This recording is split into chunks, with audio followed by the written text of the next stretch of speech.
주님의 그 넓은 품으로 우리를 안아주셔서 예수 안에 사는 기쁨과 예수 안에 사는 참으로 하나님의 그 위로가 있어 오늘 새벽에도 주의 전에 저희가 나와 우리가 마음을 다하여 예배 드리기를 사모합니다. 우리가 주님 앞에 진정한 제사가 되고 예배가 되게 하고 또한 예물이 되게 하여 주셔서 오늘도 주님과 교통하는 아름다운 산 예배를 드리고 오늘 하루의 모든 삶에서도 하나님께 예배로 사는 종들이 되게 하여 주옵소서. 하나님, 오늘도 우리를 부르시고 말씀하시니 주의 말씀대로 순종하겠습니다. 말씀을 지켜갈 수 있는 힘을 허락해 주시옵소서. 예수님 이름으로 감사하며 기도드렸습니다. 아멘.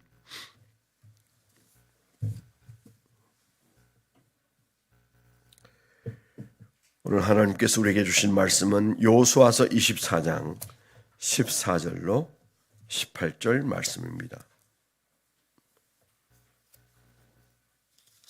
18절까지인데 19절까지 읽도록 하겠습니다. 여호수아서 24장 14절부터 19절까지 합독해서 읽도록 하겠습니다. 시작. 그러므로 이제는 여호와를 경외하며 온전함과 진실함으로 그를 섬기라. 너희의 조상들이 강 저쪽과 애굽에서 섬기던 신들을 치워버리고 여호와만 섬기라. 만일 여호와를 섬기는 것이 너희에게 좋지 않게 보이거든 너희 조상들이 강 저쪽에서 섬기던 신들이든지 또는 너희가 거주하는 땅에 있는 아모리 족속의 신들이든지 너희가 섬길 자를 오늘 택하라. 오직 나와 내 집은 여호와를 섬기겠노라 하니 백성이 대답하여 이르되 우리가 결단코 여호와를 버리고 다른 신들을 섬기기를 하지 아니하오리니 이는 우리 하나님 여호와께서 친히 우리와 우리 조상들을 인도하여 애굽 땅 종되었던 집에서 올라오게 하시고 우리 목전에서 그 큰 이적들을 행하시고 우리가 행한 모든 길과 우리가 지난 모든 백성들 중에서 우리를 보호하셨음이며 여호와께서 또 모든 백성들과 이 땅에 거주하던 아모리 족속을 우리 앞에서 쫓아내셨습니다. 그러므로 우리도 여호와를 섬기리니 그는 우리 하나님이심이니이다 하니라.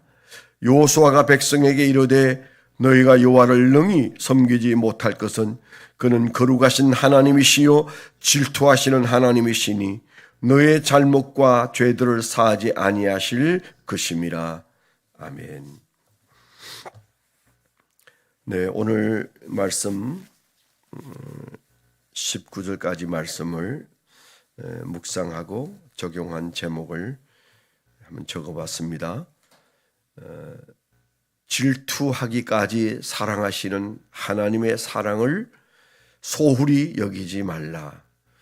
질투하기까지 사랑하시는 하나님의 사랑을 소홀히 여기지 말라. 오늘 우리가 그저 조금 읽었습니다만은 24장 1절부터 나오는 이 말씀들과 또 그 뒤에까지 나오는 말씀들은 특별한 그 여호수아의 설교다, 그렇게 말할 수 있습니다. 특별하던 이유는 우선 그것이 그의 마지막 모든 힘을 다 끌어모아서 110세에 죽기 전에 한 설교라는 측면에서 대단한 그 마지막 유언을 설교로 남긴 분이다. 그런 측면에서 대단하고, 또 하나는 그 설교 내용이 간결하고 그리고 얼마나 도전적인지, 우리 흔히 챌린지 한다고 그러잖아요. 그 백성들이 깜짝 놀랄 정도로 도전적이었습니다. 그 연세에 하나님 곁으로 가기 전에 그가 모든 힘을 끌어모아서 하는 그 설교가 엄청난 도전을 줄 뿐만 아니고 그의 신앙의 내면을 너무 잘 들여다볼 수 있는 그런 부분이다. 그리고 또 동시에 저는 개인적으로는 그가 아는 하나님, 요수아가 믿는 하나님을 표현하는데 그 하나님은 거룩하실 뿐만 아니라 질투하시는 하나님이시다. 그렇게 하나님을 말한다는 것이 참 특별하다. 그가 믿는 하나님을 아주 정확하게 드러냈다. 아, 요수아는 그 하나님을 그렇게 이해했구나. 그런 생각을 하게 하는 그런 대목이잖아요. 하나님을 어떤 의미에서는 한 나라를 이끄는 장수고 그리고 선이 굵은 사람인데 나와 우리 가정은 하나님을 선택하겠다. 오늘 당신들이 원하는 대로 선택하실 시간이다. 그렇게 말한 다음에 그가 그 백성들에게 한 그 개인적인 신앙은 내가 믿는 그 하나님은 거룩하실 뿐만 아니라 질투의 하나님이다. 그런 말로 자기가 신앙하는 하나님을 표현했다는 것이 참 개인적으로는 은혜가 됩니다. 성경에는 하나님의 이름이 무수히 나오잖아요. 그 무수히 나오는 이름의 대부분은 하나님을 만난 사람들의 그 고백입니다. 뭐 하나님이 주신 이름도 있어요. 근데 예를 들어서 여호와 니시라든가 여호와 이레라든가 여호와 삼마라든가 여호와 치두케누 또 뭐 여호와 로이 뭐 이런 다양한 하나님에다가 그 단어를 붙여서 이런 하나님 그런 뜻으로 고백한 고백들이 가장 간결한 신앙이죠. 우리 인생에도 하나님을 향하여 별명을 붙여드리는 그런 노력들을 좀 하면 좋겠다. 오늘도 뭐 길게 볼 것 없이 오늘 기도하고 해가 뜨기 전에 하나님의 별명을 하나쯤 여러분들이 붙여보는 게 어떨까? 지금까지 내 인생에서 하나님이 어떻게 역사하셨는지, 내가 만난 그 하나님은 내게 어떤 분인지 그런 것을 생각하면서 우리가 여호와 아무개 뭐 이렇게 우리가 한번 붙여보면 참 좋겠다. 하나님이 기뻐하시겠다. 그런 생각이 듭니다. 이 장수답지 않은 얘기잖아요. 그는 전쟁의 하나님이시다. 요한은 전쟁에 이기게 하시는 분이시다. 뭐 그런 정도 할 줄 알았는데 하나님은 질투의 하나님이시더라. 그래서 그 질투를 너희가 감당해 낼 수 있을지 모르겠다. 내가 볼 때는 지금 당신들의 상태로는 내가 만난 그 질투의 하나님을 감당해내기 어렵다. 질투란 말을 하는 이유 중에 하나가 뭔가 하면 그 안에 들어오면 그 사랑이죠. 그러니까 질투의 하나님이 동시에 거룩하다고 그랬잖아요. 거룩한 하나님의 그 질투 안에 들어와서 그 안에 살면 말할 수 없는 사랑을 누리는 것이지만 그 경계에서 왔다 갔다 하면 하나님의 질투 때문에 재앙이 너희들에게 임한다. 그 하나님의 그 사랑하기 때문에 휘두르는 채찍에 너희가 맞을 수 있다. 뭐 그런 얘기지 않겠습니까? 그 경계가 그 요수아에게는 항상 보였다는 말이죠. 하나님을 어떻게 보느냐에 따라서 하나님 앞에서 사는 모습이 다를 텐데 110세가 된 요수아는 그 하나님의 질투를 느끼면서 살았다는 거잖아요. 그러니 그 하나님의 질투가 있다는 말은 그 질투란 말을 뒤집어 놓으면 거룩한데 질투하신다. 그 말은 사랑한다는 말이거든요. 하나님은 나에 대해서 그냥 조용하시고 침묵하시고 그냥 옳은 것만 하시고 그런 분이 아니고 마치 남녀가 서로 사랑할 때 거기에 당연히 발동하는 것이 질투다. 그 질투가 거룩함과 함께 할 때는 그것이 아주 그 균형 있는 질투가 되는 거죠. 질투라는 것을 우리가 나쁘게 생각할 수 있습니다. 그런데 그 질투라는 심리가 우리 안에 있다는 것은 우리의 사랑을 처리하는 방법 중에 하나잖아요. 물론 그것을 지나치게 사용할 때 문제가 되고 거룩하지 않을 때 문제가 되겠습니다. 그래서 전제가 거룩하시고 질투하신다. 거룩하신 그 하나님이 질투하시는 하나님이다. 그러니까 지금까지 살아오면서 전쟁터를 누비기도 하고 그리고 저 홍해를 건너고 요단강을 건너고 그리고 여리고성을 무너뜨리고 아이성 전투에서 간담이 서늘해지는 그런 사건들을 경험하고 수없는 경험을 겪었던 그 여호수아가 하나님에 대한 그 정의를 내리는데 그 하나님은 질투의 하나님이더라. 그런데 그분은 거룩하셔. 치우침이 없으시다. 그렇지만 그 하나님이 질투하기까지 우리를 사랑하시고 나를 사랑하신다. 그러니 나와 내 집안은 그 예수 그리스도를 반드시 선택하고 따를 것이다. 그렇게 그가 선언했는데 정말 그 호소가 대단했던 것 같습니다. 그때까지 좀 뭔가 왔다 갔다 하던 그 경계에 살던 그 백성들이 우리도 하나님을 섬기겠습니다. 그 세겜에 모여 있는 수많은 이스라엘 백성들 그리고 그 앞에 있는 그 12지파의 지도자들에게 그 말을 온 힘을 다해서 했을 때 그들이 감동받고 그 부흥회에서 우리도 하나님만을 섬길 것입니다. 그 하나님을 우리가 어떻게 떠날 수 있겠습니까? 그렇게 말했을 때 정말 뼈아픈 말을 합니다. 너희 안 된다. 너희는 내가 믿는 그 하나님을 믿을 수가 없다. 왜냐하면 너희는 채찍에 맞게 되어 있다. 그렇게 어중간해서는 하나님의 사랑의 가장 아픈 부분인 질투의 하나님에게 걸려든다. 그렇게 말하지 않았습니까? 그들에게 지금 아직도 뭐가 있습니까? 그들에게 이방 신이 그들 주변에 스물스물 기어 들어와서 그들과 함께 있는 겁니다. 그래서 14절에 보면 아주 명확하게 얘기하잖아요. 치워버리라고. 그러므로 이제는 여호와를 경외하며 이 말은 여호수아의 눈에 보이는 그들은 좀 애매했습니다. 이제는 여호와를 경외하며 온전함과 진실함으로 그를 섬기라. 너희의 조상들이 강 저쪽과 애굽에서 섬기던 신들을, 그러니까 아브라함 때 저 갈대아 우르에서 그 섬겼던 그 신이 어느새 따라와서 그들 곁에 있다는 얘기죠. 그리고 애굽에서 가져온 신들이, 애굽의 신들이, 그러니까 그 강대국들의 신들이, 강성한 나라의 신들이 그들 주변에 있다는 거잖아요. 그 섬기던 신들을 치워버리고 여호와만 섬기라. 그러니까 이 두 개가 함께 있는 것은 하나님의 질투 앞에 걸려드는 거죠. 그 23절에도 보면요, 이런 말씀이 나와요. 23절에도 보면 똑같은 말이 나옵니다.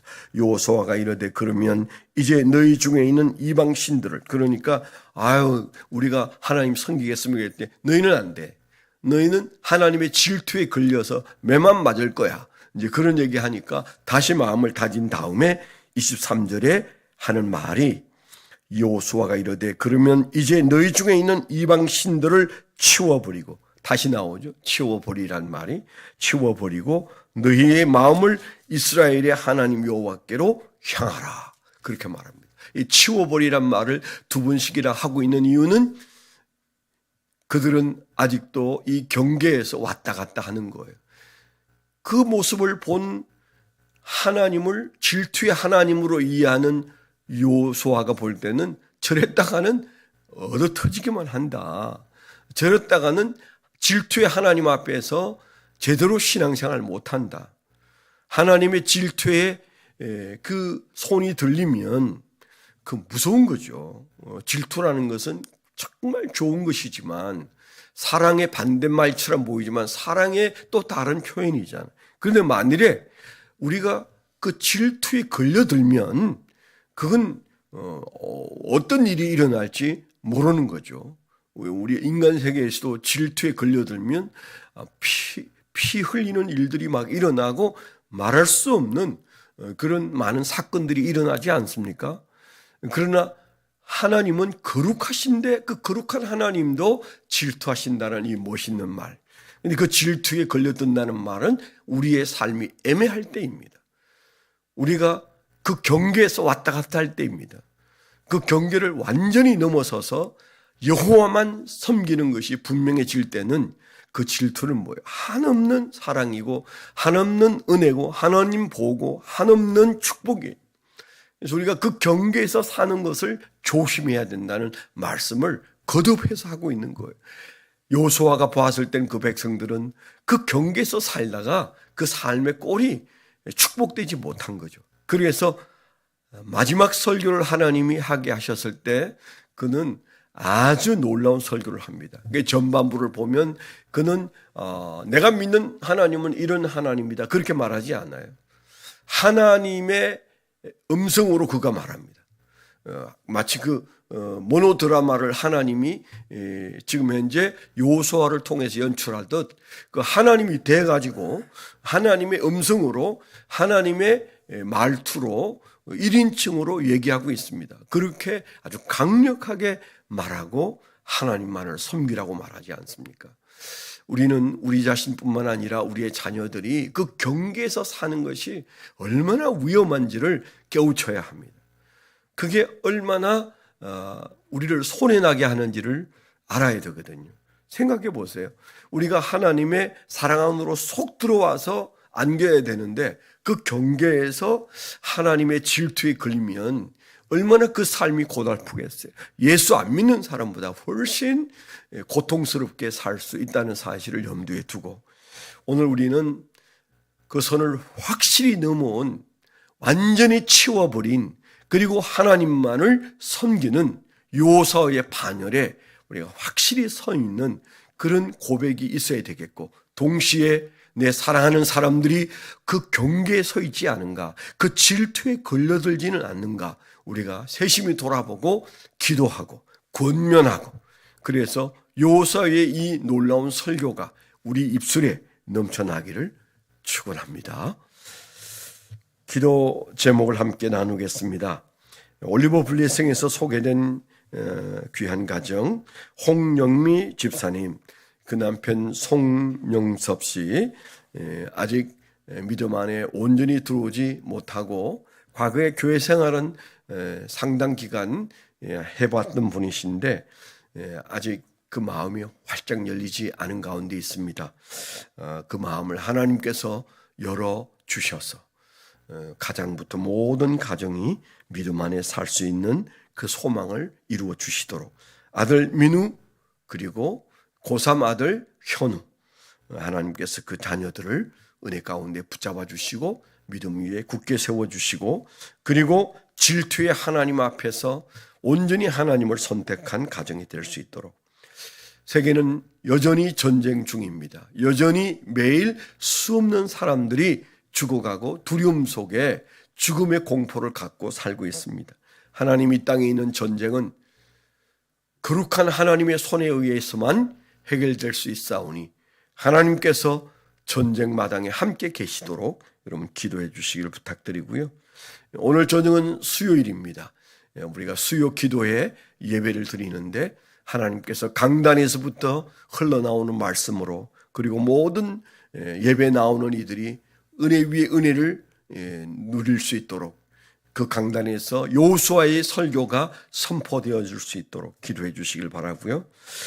특별히 우리 교인들 중에 사업하는 분들이 많습니다. 그 사업하는 분들의 사업이 참 어려운 때를 우리가 살고 있는데 하나님 우리 교회 사업하는 분들의 사업장에 함께 주셔서 주님께서 그 문을 열어 하나님께서 사업의 주체가 되어 달라고 하나님을 위한 사업, 하나님이 하시는 사업, 하나님이 그 모든 손님들을 맞이해 주시고 온 정성을 다하여 하나님을 섬기는 기업이 되게 해달라고 사업장들을 위해서 여러분 한번 기도하시면 좋겠습니다. 하나님 아버지 감사합니다. 여호수아의 놀라운 설교 앞에 저희가 오늘도 은혜 받습니다. 주님, 우리가 살아서도 그리고 죽음 앞에서도 이렇게 사랑하는 이들에게 선포할 수 있는 설교가 준비되어져 있는 삶을 살고 준비된 죽음으로 죽을 수 있는 복된 종들이 되게 하여 주시옵소서. 여호수아의 신앙이 우리 안에 철저하게 무장되어져서 주여 만나는 모든 사람들에게 내가 하나님을 선택했으며 하나님의 은혜와 사랑 안에 들어오라고 선포하는 종들이 될 수 있도록 하나님 우리의 입술을 복주시기를 원합니다. 아버지 하나님, 믿음의 가정들을 기억하셔서 주여 하나님의 질투의 경계에 서지 않게 하시고 오직 주여 이방신을 주여 떨쳐버리고 치우고 하나님만을 사랑하고 섬기는 아름다운 미사체풀 성도 모두가 될 수 있도록 인도하여 주시옵소서. 오늘도 주의 전에 나온 거룩한 백성들을 주님 기억하셔서 한 분 한 분 위에 특별한 하나님의 위로와 은혜가 넘치게 하여 주셔서 여호수아가 전쟁터에서 경험한 그 하나님을 오늘도 우리는 깊이 경험하고 사랑하는 종들이 되게 하여 주시옵소서. 예수 그리스도의 이름으로 감사하며 축원하며 기도하옵나이다. 아멘.